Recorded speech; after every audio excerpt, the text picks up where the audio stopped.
We've covered a lot of ground in this video. Now you know how to save user data to the user table using user save or hook user presave, and we know how to add settings to the user settings form.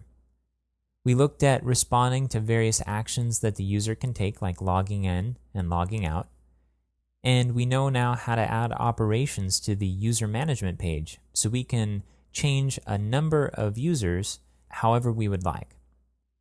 And finally, we talked about how to work with anonymous users and store data for them so that they can have a more usable experience throughout their visit on a site. From here, there's a few things you can do. First of all, you can explore the rest of the user API. There's a few functions we didn't talk about, and you can see these by going to the modules/user/user.api.php file and exploring the functions in there.